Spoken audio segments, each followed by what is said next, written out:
Allez, salut les gars, voilà, c'est toujours moi le Samos Pita et vous êtes sur la chaîne de Monsieur le Russo 225. Donc, pour ceux qui viennent juste de voir cette vidéo-là, sachez que sur cette chaîne YouTube, je donne des informations sur les thèmes de bourse et puis j'aide aussi à les postuler et puis voilà. Donc, pour ceux qui sont intéressés à pouvoir postuler à ces bourses que je mets en ligne et qui n'arrivent pas à les postuler, vous pouvez me contacter inbox pour que, une fois que j'ai assez de temps, on peut le faire ensemble. Voilà, donc... aujourd'hui, je suis juste là pour porter un peu plus d'éclaircissement en ce qui concerne la bourse de la Russie. Pour ceux qui se plaignent toujours, qui n'ont pas encore eu de lettre d'invitation, pour ceux qui se plaignent toujours, qui n'ont pas encore eu de réponse et tout ça. Voilà, donc, je vais reprendre pas à pas, comme ça, vous allez comprendre comment ça s'est passé et puis, qu'est-ce qui se passe en réalité. Voilà, donc, en ce qui concerne la bourse de la Russie, vous avez déjà postulé sur une plateforme, voilà. Et sur cette plateforme-là, il y a eu des attaques des hackers à cause de l'invasion de la Russie en Ukraine, vous comprenez. Voilà, je ne fais pas de politique, mais j'essaie un peu de vous éclairer qu'est-ce qui s'est passé et puis comment ça va se passer. Voilà, donc, quand il y a eu les soucis avec l'Ukraine, voilà, il y a eu des attaques en ce qui concerne le site russe, en ce qui concerne, parce que les gens ont créé un second site. Vous comprenez un peu? Ils ont créé un second site en ce qui concerne la bourse de la Russie. Et de là-bas, ils ont envoyé des liens à des personnes. Les gens commencent à s'inscrire sur ces sites-là et tout ça. Alors que le vrai site de la Russie, c'est pas payant, c'est gratuit. Mais sur l'autre site, c'était un peu payant. C'était un peu pour tenir un peu l'image du site et puis des organisateurs de la structure qui gère le site de la Russie en ce qui concerne la bourse. Voilà, donc... quand ils ont su ça, quand ils ont vu cela, parce qu'il y a plusieurs étudiants qui se plaignaient et tout ça, ils ont fait quoi? Ils ont fermé le site. Voilà, ils ont fermé le site et ils ont recréé un nouveau site. Mais le site qu'ils ont recréé, c'est pas un site qui est vraiment officiel. C'est pas un site où tout le monde peut y aller. Voilà, ils ont seulement recruté ceux qui sont déjà qui ont été déjà sélectionnés pour la bourse de Russie. Ils les ont sélectionnés et puis on leur envoie, par exemple, si vous êtes par exemple sélectionné pour la bourse de la Russie, ou bien si votre document est toujours en vue d'être sélectionné pour la bourse de la Russie, on vous envoie un lien, on vous envoie un code et c'est ce lien-là que vous cliquez. Mais ceux qui ne sont pas sélectionnés pour la Russie, on ne vous envoie rien, c'est-à-dire que si votre site est erroné, si votre site est bloqué, alors c'est bloqué pour du bon, c'est-à-dire que vous n'êtes pas éligible pour la bourse de la Russie. Donc, ceux qui sont, par exemple, comme ça, éligibles pour la bourse de la Russie, c'est-à-dire ceux qui ont reçu la bourse, ou bien ceux qui ont un document qui ont été déjà envoyés auprès des universités russes, c'est ceux-là que la structure qui gère la bourse de la Russie a envoyé les liens pour que ces personnes-là puissent ériger et aller directement sur ces liens-là pour aller se positionner en attendant le résultat final de quoi? De leur candidature. Vous comprenez un peu? Voilà, donc il y a d'autres qui me disaient comme ça, qui m'envoient des messages, qui me disent, ben, le site est bloqué, mais nous n'arrivons pas à aller sur l'autre site, alors qu'il y a d'autres personnes qui peuvent y aller. Oui, c'est vrai, vous comprenez un peu. C'est ce qu'ils ont fait, donc l'autre site est fermé. Au lieu d'envoyer le lien à tout le monde, non, ils n'ont pas fait comme ça. Ils ont seulement sélectionné ceux qui sont déjà éligibles, ou ceux qui ont déjà la bourse russe, vous comprenez un peu, et on leur a envoyé ce lien-là pour qu'ils puissent aller sur ce lien-là pour aller vérifier leur éligibilité ou bien leur admissibilité et puis voilà, vous comprenez. Maintenant, lorsque vous allez sur ce site-là, vous allez voir, ils vont vous donner un code, vous allez mettre le code et vous allez vérifier votre dossier.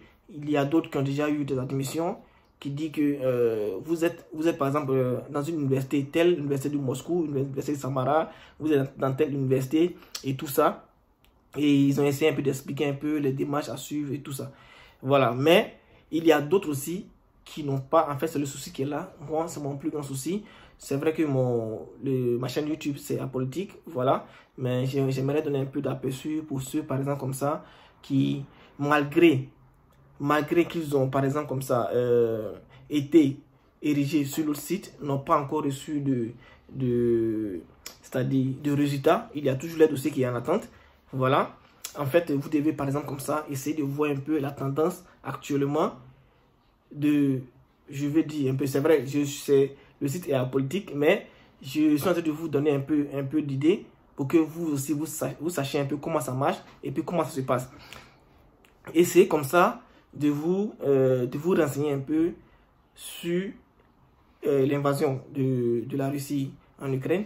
Comme ça, vous allez comprendre un peu quels sont les pays, parce qu'il y a plusieurs pays qui ont déjà reçu les résultats, c'est-à-dire le Mali, le Burkina, tout cela, ils ont déjà reçu des résultats. Mais pourquoi ces éléments-là, pourquoi ces pays-là ont reçu des résultats alors que d'autres pays aussi n'ont pas encore reçu des résultats?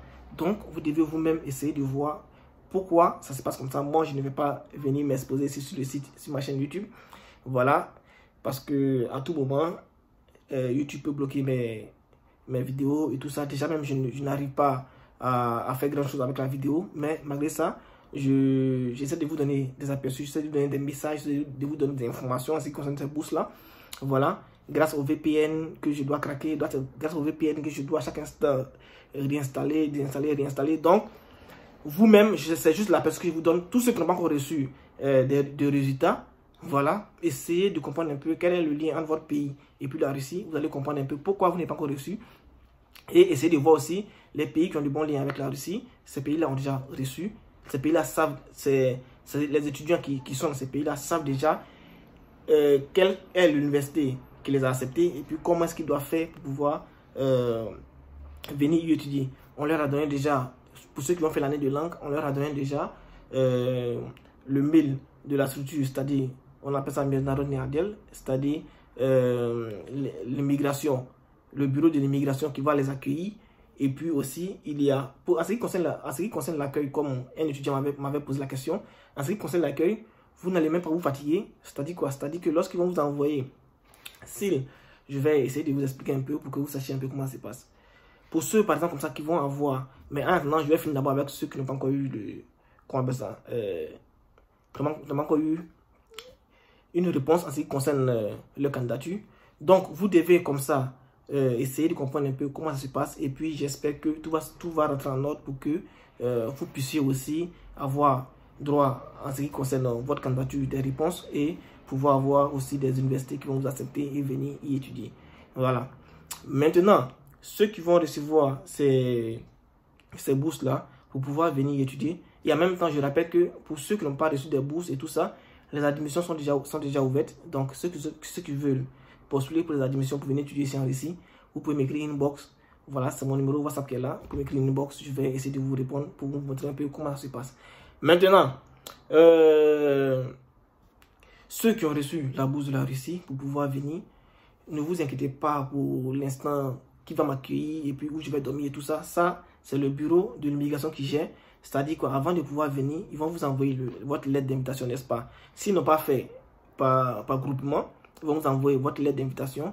Vous allez voir lorsque vous allez arriver à Moscou, ou bien où est-ce que vous allez arriver, grâce à la lettre, grâce à votre billet, parce que vous allez leur envoyer, une fois que vous achetez le billet, vous allez leur envoyer, si ce n'est pas eux-mêmes qui achètent le billet, vous allez leur envoyer le billet, l'heure d'arrivée et tout ça, vous comprenez un peu. Et vous allez voir qu'à votre arrivée, il y aura d'autres étudiants aussi qui sont déjà là, parce qu'ils ont donné la date à laquelle vous devez venir, vous tous. Vous allez voir, ils vont vous accueillir et puis ils vont vous mettre ensemble, ils vont vous aider à atteindre vos destinations respectives et puis voilà, vous allez pouvoir être logés dans des structures, c'est-à-dire dans des dortoirs pour ceux qui ont des universités avec des dortoirs. Maintenant, pour ceux qui n'ont pas des universités avec des dortoirs, eux-mêmes, ils vont vous montrer un peu comment ça se passe et puis vous allez pouvoir gérer avec eux. Vous comprenez? Voilà, donc, c'est un peu ça. Vous comprenez un peu? Donc, ne vous inquiétez pas pour cela. Maintenant, en ce qui concerne l'assurance, police d'assurance et tout ça, comme je vous l'ai dit, vous avez déjà fait des tests là-bas dans votre pays et tout. Voilà, ici aussi, vous allez faire des tests. Et lorsque vous allez faire les tests, c'est en ce moment-là que vous allez avoir les assurances maladie. Et l'assurance maladie, ça prend en compte tous les éléments. C'est-à-dire, lorsque vous partez par exemple comme ça, vous soignez à l'hôpital, il peut vous faire les opérations. C'est-à-dire, si c'est une situation qui est vraiment urgente, où vous exigez par exemple des opérations, ils vont comme ça faire les opérations gratuitement. Vous comprenez un peu? C'est le but de l'assurance maladie. Donc, tout sera gratuit. Mais, en ce qui concerne les médicaments, si par exemple votre médicament coûte peut-être 100 000 francs CFA ou bien 10 euros, il peut vous dire, ok, pour ces médicaments-là, nous on gère 7 euros et vous gérez 3 euros. Vous comprenez un peu? Donc, si le médicament est très important et aussi rare à avoir, il peut vous dire, bon, nous on gère 7 euros et vous complétez les 3 euros qui restent. Donc, ça, c'est vraiment une situation qui est vraiment très importante. Mais en ce qui concerne les boursiers, forcément, vous allez avoir des assurances maladie pour venir y étudier et puis pour être en sécurité en ce qui concerne les maladies et tout ça. Donc, ne vous inquiétez pas pour ça. Donc, si je dois faire un briefing aussi rapidement, le but de ma vidéo, c'était pour ceux, par exemple, comme ça, qui sont déjà érigés avant l'invasion russe. On vous a déjà donné un lien, vous êtes parti sur un autre site, vous comprenez un peu, et là-bas, on vous dit que votre dossier est en attente. Mais depuis là, les autres ont déjà reçu leur admission, leur université, ils ont déjà reçu leur candidature, leur réponse. Mais vous n'avez pas encore reçu de réponse, essayez vous-même de chercher comment ça va se passer. Ou bien ceux qui sont vraiment intéressés peuvent m'écrire inbox pour qu'on puisse en parler sans problème si j'ai assez de temps, si j'ai un peu de temps. Vous comprenez? Voilà, donc les gars, c'était moi de Samuel Spita. Surtout, n'oubliez pas, likez la vidéo. Si la vidéo vous a plu, likez la vidéo. N'oubliez pas, les admissions pour étudier en Russie sont disponibles. Ça, c'est pour ceux qui n'ont pas eu la bourse, qui veulent étudier de leurs propres moyens. Et comment ça se passe, je peux vous expliquer en inbox. Donc, écrivez à ce numéro WhatsApp et on se chope, les gars. Donc, c'était moi de Samuel Spita et vous êtes sur la chaîne de Monsieur le Russe 225, les gars. A plus.